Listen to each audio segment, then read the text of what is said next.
It is the second day of the 10-day mourning period for the late British monarch Queen Elizabeth II. Tributes continuing to pour in from across the globe. Let's speak to our UK correspondent once again, Ollie Barrett, on the latest. Good morning to you, Ollie.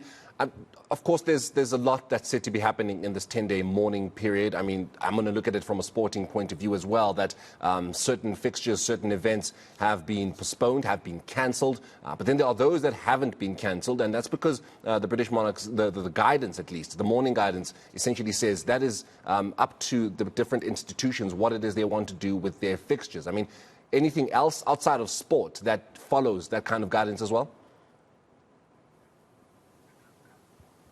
Yeah, it's similar actually to sport. I mean, schools, for example, have been told to that they should be staying open, or at least there's no guidance that they need to be closed at any point. It could be that when the funeral is announced, that some businesses and organisations take that as a holiday of sorts, although again it won't be mandatory for them to do so, but some employers will decide to give their employees the day off if it falls on a weekday. The sporting one is interesting. South Africa play England at cricket today, for example. That is going ahead. Rugby's going ahead. Horse racing is going ahead. But Premier League football and Football League football in the divisions below that, not happening today.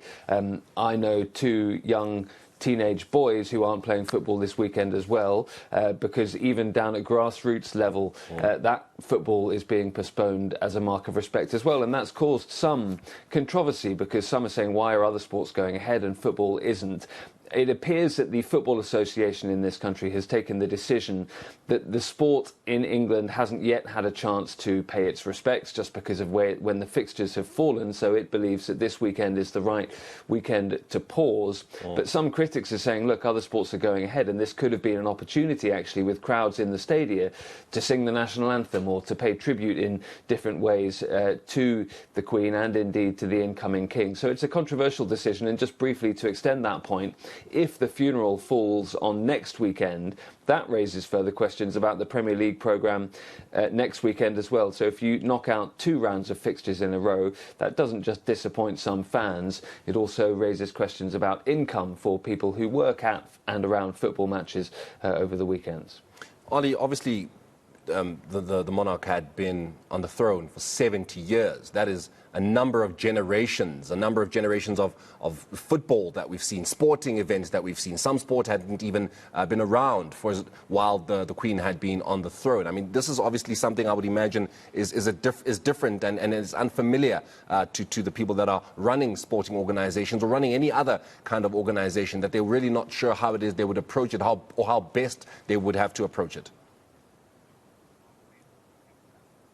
Absolutely right. This is unprecedented for pretty much everyone in this country, and so there are all sorts of people finding their way. There's lots of protocol in place, but at the same time, it's an unprecedented situation, really, and therefore decisions are being made at times on the hoof, and sometimes it depends on, as I say, when fixtures fall, what dates they happen on. Bear in mind about football, one other thing to say is that Prince William is the president of the Football Association. So there is that very close link between him and his family and football in this country. And therefore, authorities are just trying to get it right. They're trying to get the tone right. They're trying to get the balance right between showing respect, but also not putting too many people out of work temporarily, and also not disappointing fans who want to go and see football, especially, and many of them are saying, why can't we go and see the football and pay tribute to the Queen? So it's a difficult one.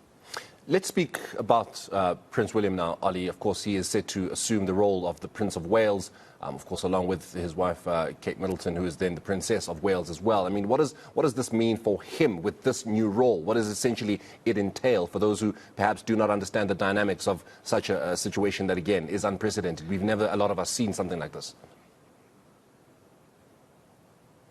Yeah, for one, it gives him a deeper, closer tie to the nation of Wales, part of the United Kingdom. Of course, the royal family represents the entire United Kingdom, but they divide up their titles around the country, around those 4 nations, and so Wales now becomes a very close part of William's day-to-day life, and he will be there a lot. He'll visit a lot, and the idea being that he will show the people of Wales that he is in many ways their member of the royal family, and the Princess of Wales as well. Of course, for Kate, for Catherine, the last Princess of Wales was Diana, and we're told via sources that she very much understands the significance of being the first Princess of Wales, since Diana, of course, the mother of her husband. But we're told that she also wants to make sure that while being reverent, if you like, of that particular connection, that she also wants to make this role her own.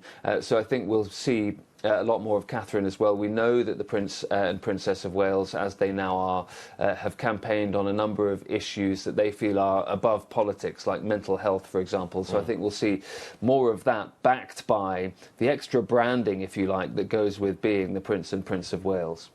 Ali, we'll leave it there for now, but we're definitely going to be catching up with you throughout the course of the day as we do continue, the coverage of course, the monarch, the British family, the royal family, that is. That is our London correspondent, Ali Barrett.